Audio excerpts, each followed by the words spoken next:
So ngayon ay mag-aaral naman tayo sa sunod nating topiko sa TLE. So bago yan, naalala ba ninyo ang ating pinag-aralan noong nakaraan tungkol sa TLE? Nasa kamay kung gustong sumagot? Pipia?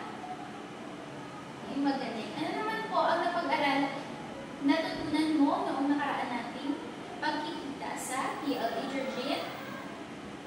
Magaling. Sa ngayon ay magkakaroon na naman tayo ng panibagong aralin. Sa bago yan ay magkakaroon na tayo ng isang aktibidad o gawa. So, ito po yung gagawin natin kapag tayo ay nagkakaroon ng isang aktibidad. Ano po ang mga dapat sundin at gawin? Thor. Ano pa, Georgine? Meron pa ba, Ella? Okay, magaling. So, ano po ang gagawin natin sa mga binanggit ninyong mga pamantayan? Okay, magaling. Ito po ay susundin. So, babasahin po natin ang panito. Lahat po ng mga babae, pakibasa ng panubo.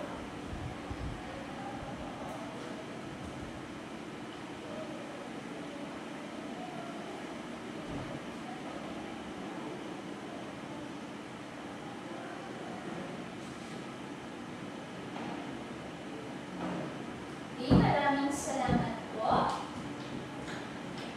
May hindi po ba kayo naintindihan sa ating panuto?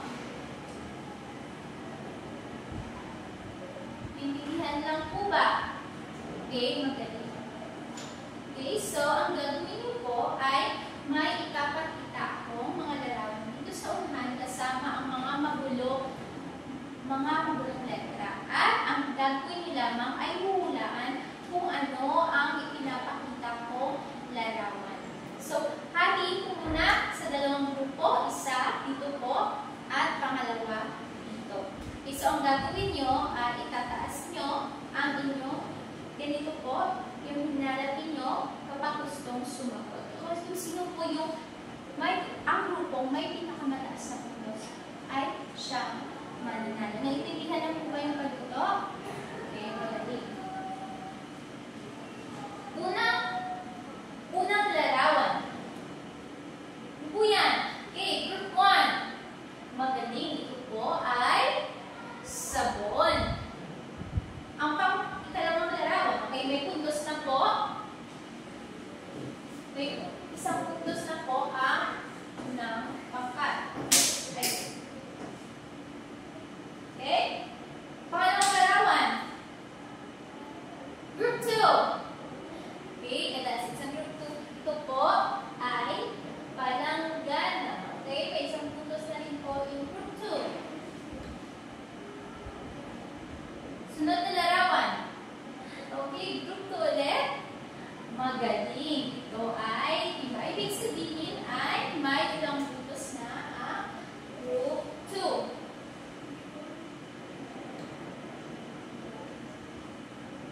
Okay, paano larawan? Pang-apat na larawan. Okay, group 1. Magaling. Tama po, ito ay brush. Okay, pareho na po ng puntos ang una at pangalawang grupo. Sunod na larawan.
ba ay kahoy?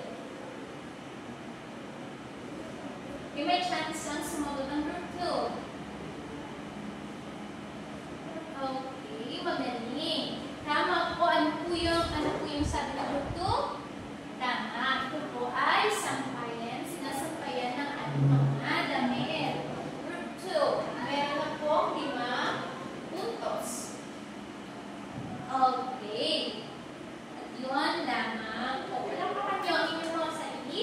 Palakpakan nyo natin ang group 2 dahil sila ang nanalo sa aktibidad na ito na may 5 gawain na may 5 puntos. Ang inyong prize ay makukuha pagkatapos ng ating klase. Okay, so, ano po ang napansin nyo sa ating ginawang aktibidad? May napansin ba kayo sa ginawa nating aktibidad? Ella?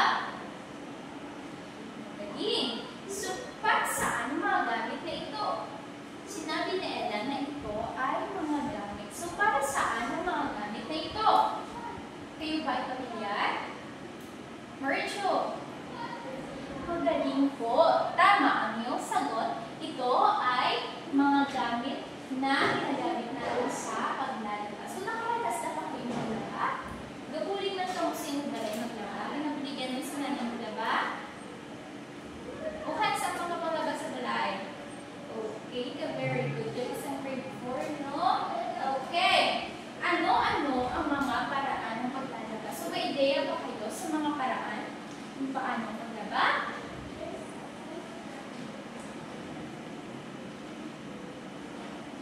Okay lang yan dahil yun po ang ating pag-aaralan ngayong hapon. So, hindi lang galing yung puso. Lang galing ang maglaban, no? Dapat yung may araman tahakbang na dapat sundod.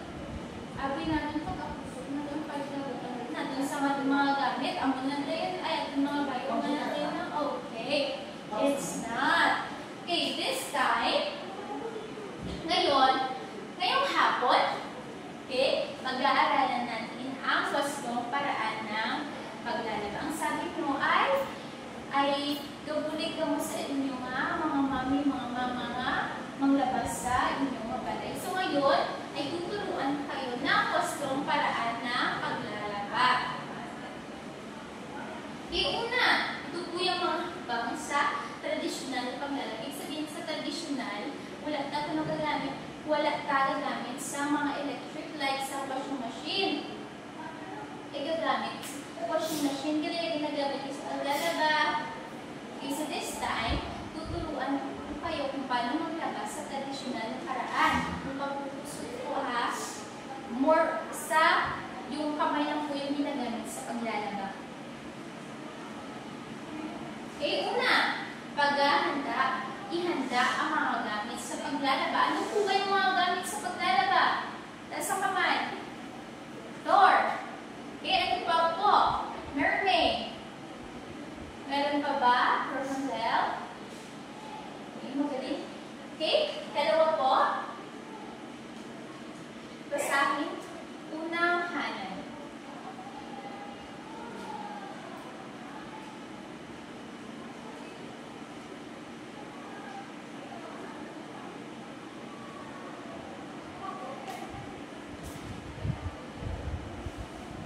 Okay, maraming salamat ng nanay. So, ginagawa niyo rin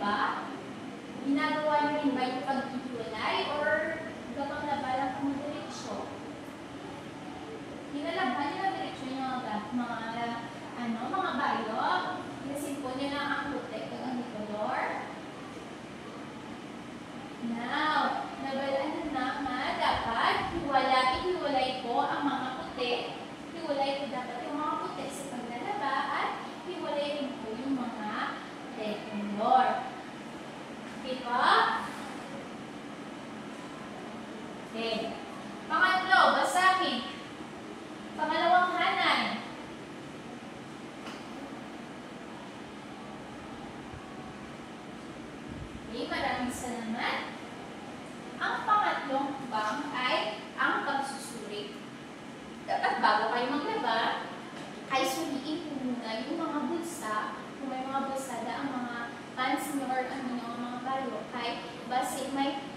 laban na kamo and may mga importante na mga papel nga dapat hindi mabasa dali, no? Orta, important. Okay. Hindi mga documents, hindi wala mga documents na lanay kami tatay. Dapat nandaw hindi lanay ang mga husada sa mga damit nga mga kayo. Okay? Intindihan lang? Dali. Pangatlo,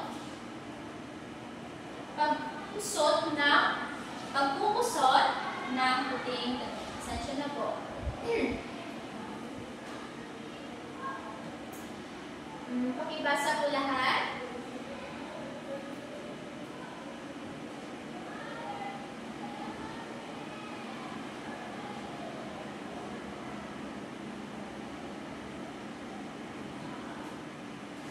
Maraming salamat. Sa pagkukusot po ay dapat na unahin ang puting damit. So bahagyan nyo lamang po kusutin ang mga puting damit upang hindi masira at gumamit rin po kayo ng mga sabon na hindi rin makapila sa inyong mga kamot. Muna ginatawag nga sabon hypoallergenic. Hindi po kayo masasaktan kapag kayo ay naglalaban ng damit. Naintindihan lang po? Okay. Sunod, pagbababad at pagpupula. Pakiba sa floor.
Maraming salamat po sa pagpupusot.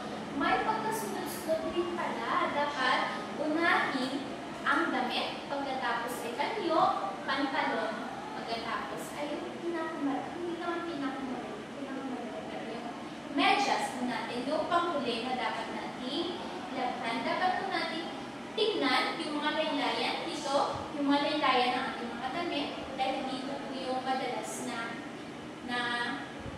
may marumi man siya, kilikili, puwelyo, at sa harapan.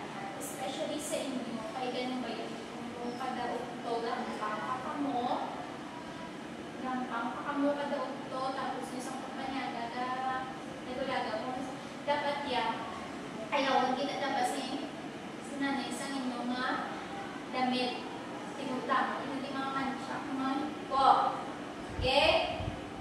Dapat pagkatapos nyo manyaga sa ulo, dapat pwede na ito makakampa or hindi na super yung bayan. Okay, naintindihan lang. And okay, kapag may mansya ang damit, kung hindi na kaya sa inyong kamot, hindi na kaya sa kamakinanay, pwede siya magamit sa palipali. Kita nyo na, ginangpakampak at lang mo. And pwede mo magamit sa brush. Okay? Intindihan lang. Isunod, pagbabanaw. Pagbabanaw na syempre, banlawan. Okay? Basahin po lahat ng mga babae.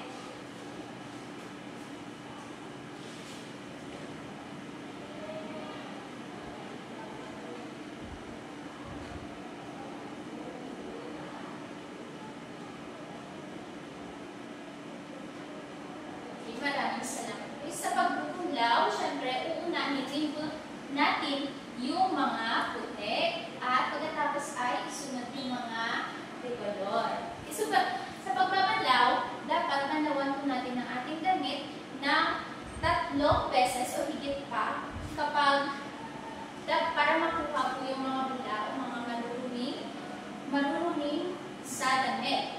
Okay? Ilan po yung pagbanlaw na dapat natin sundin? Okay, 3 beses. Maayon na po kayong 3 beses lang po yung pagbabanlaw. Ito kakauwi naman ng 4 or 5 padama.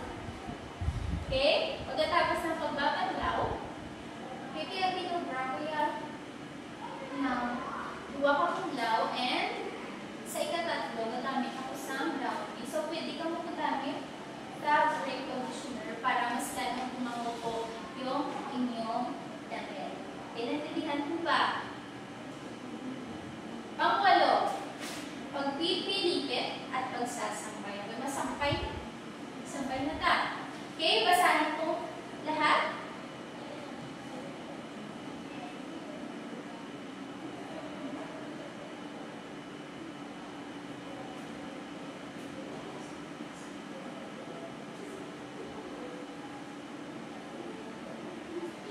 Salamat sa pagbibiligay kapag sasampay, bago po isampay at ipugaan din may katagalan at tubig at sukas nyo para ang kung natamaran na or hindi natamad or kung wala na bala oras plus pag siya, hindi na siya bala makapot kinay balahaw. Okay? Itanggal, ikuha na nyo mayo, pugaan nyo mayo, paan nyo tubig, was and ilagay po. Saan po ilalagay yung mga damit? Okay, ilagay nyo sa hanger or maaaring yung mga bedsheet, maaaring nyo pong i-direktan na sa sampayan at lagyan po na ipit. Okay, syempre, utang nyo syempre sa may araw man or hindi naman pag malasin na, ipaano na dahil yung ilaw ay na ang maubagin siya sa init kay maugit ang damit. Kabalo ka mo sa mugit, karang doon na fade bila yung color. 49. Pagtitiklop, una po yung babasa, pupuyo na ang ilaghan. Tiklupin ang mga ito at isa lang sa mabuti sa of course, kung puyo na po yung mga damit nyo ay tiklupin mabuti. Iuro nyo na pag-ilagay sa inyong mga cabinet. Okay, naintindihan na po ba?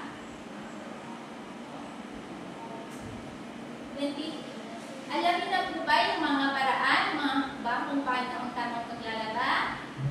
Okay, magaling. Sa ano-ano po ang mga hakbang na dapat tandaan sa tradisyonal na paglalaba magbigay ng isa ela? Okay, magaling. Door. Ano pa po, Georgine? Meron pa ba, Mary May?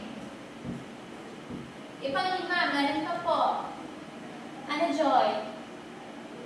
Pang-6, Mercho. Magaling. Pang-7. Tama. Pang-8, Pia. Magaling. At pang-9, 4. Okay. Bakit mahalagang matutunan? Bilang mag-aaral, bakit mahalagang matutunan ang wastong hakbang ng paglalaba? Na anong taging matutunan ang wastong hakbang ng paglalaba? How? Tagan o? Si Carissa, bakit natin mahalagang matutunan ang wastong hakbang sa paglalaba? Tama. Ano pa po? Bakit mahalaga? Bakit mahalaga ito? Sa unahan, Hana. Okay.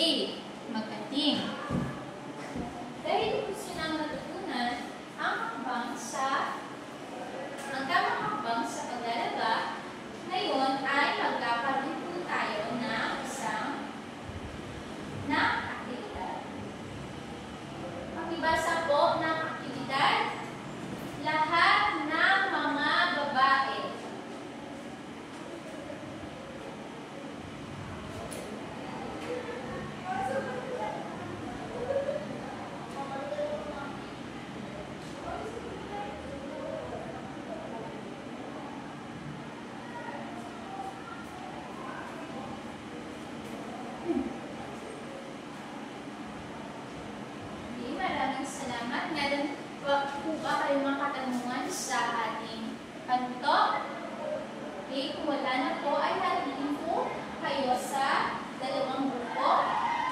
Okay, maaari na pong magbilang. Isa, dalawa, isa, dalawa, isa, dalawa, isa, dalawa, isa, dalawa, isa, dalawa.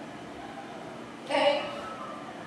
May mga tanong dito sa harapan at ang gagawin nyo lamang ay ipapakita sa pamamagitan ng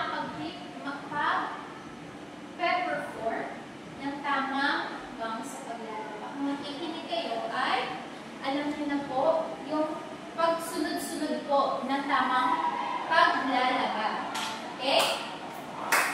Bibigyan ko lang po kayo ng putya at maaari na po kayong magsimula maglaba. Yun lang yung tiari na tiya sa labs ng TLE. Pwede na natin mabasa. Pagkatapos yung musod ka lang.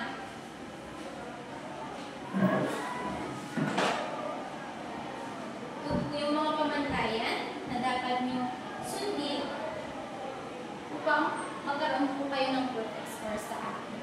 Okay, maglilibot po ako. Titignan po kung tama po ang inyong hakbang sa paglalaba. Bibigyan ko lamang po kayo ng, let's say, 5 minuto. Okay, matagal na po yan.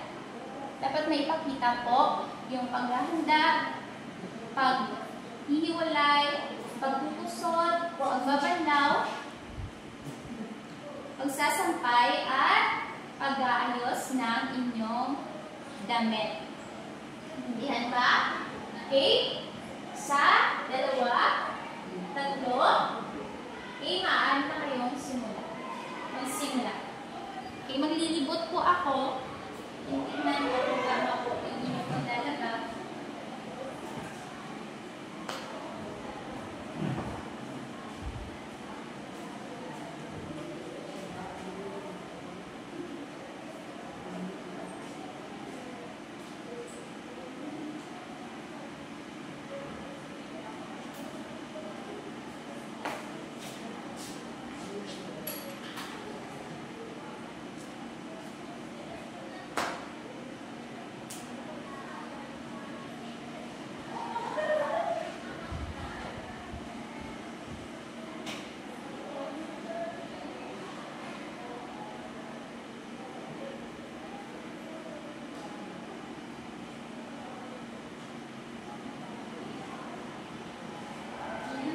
Tamang paghihiwalay, pagpupusot.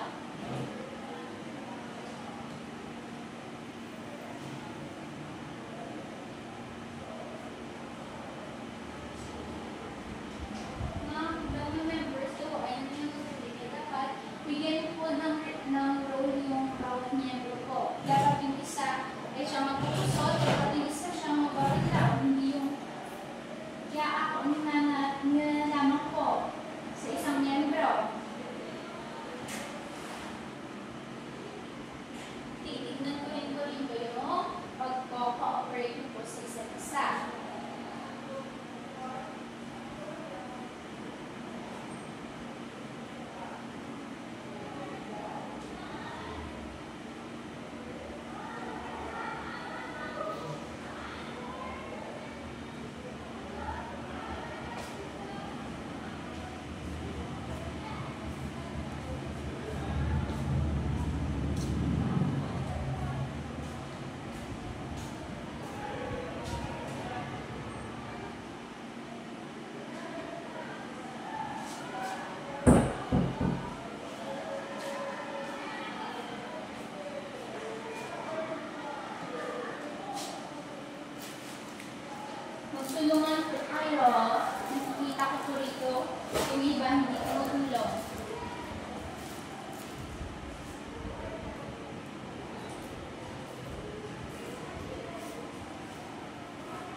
lamang po kayo isang minuto upang ipakita ang tamang hakbang ng paglalaba.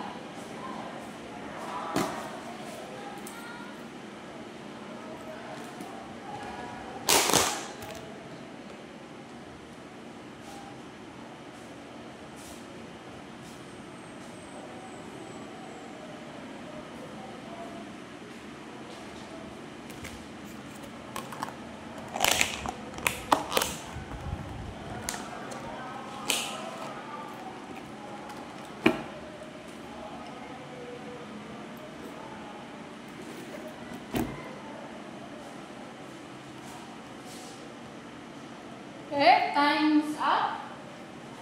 Maaari na kayong bumalik sa inyong mga upuan.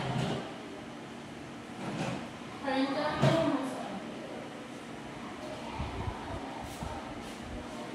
Ngayon, ay kumuha kayo ng ballpen at papel at sagutan ang mga tanong sa harapan. Panuto. Pagsunod-sunurin ang hakbang sa paglalaba, ilagay ang unang bilang unang hakbang. Ilagay po ang 1 bilang unang hakbang at 5 bilang panghuling hakbang. Naintindihan ang po ba yung panuto? Okay, magaling. Bibigyan ko lamang kayo ng 1 minuto.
Okay, let us check your work.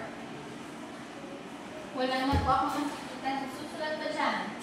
Exchange your papers with your seatmate. Basahin po ang unang bilang at pakisagutan. Teresa. Okay, magaling. Pangalawang bilang. Georgine. Tama. Pangatlong bilang. Mark. Mahusay. Ang 4 na bilang, Thor. Magaling po. Pang-5 at pang-5 bilang po, Teresa. Tama. Okay, sino po yung nakakuha ng 5 puntos? Ang 4, 3, 2, at 1. Pagbilang ko po ng 10, dapat nalito na po ang lahat ng papel sa unahan. 1, 2, 3, 4, 5, 6, 7, 8, 9,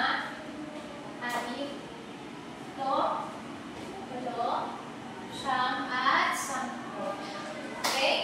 Pagkuha po ng inyong assignment notebook at pag-ikopya ng inyong takdang aralin para bukas. Bibigyan ko lamang kayo ng 2 minuto or sa pag-kopya ng inyong takdang aralin.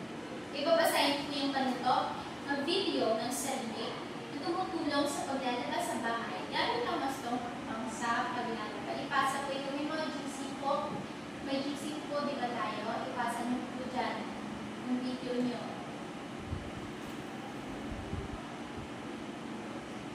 Naintindihan na po ba yung panuto? Maaari na rin magsimula kumopya.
Maaari nyo nang ilagay sa inyong mga notebook, sa inyong mga bag. Pakitignan po ang inyong ilalim ng mga upuan kung meron po mga basura at pakikuha ito. Sinuglan ang cleaners for today. Okay, mabilin. Hindi ka mo mag-anuda ha, magdalagan. Pagkatapos mo, hambal na mabulit na ha. Kaya mabulit, baka mabulit ang hindi sa ako. Dito kaya ready ang inyong mga nagpaglaban sa unahan. Okay na, okay lang? Okay, so, Ella, maaari ka bang pumunta dito sa harapan upang ikaw po ang mamuno sa ating pananamit.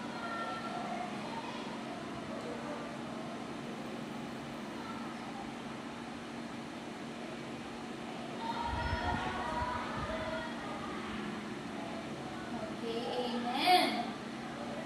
Hindi ko tayo maghalin kung may mga basura, tapos may mga pulukuan na kuha tayo tanan.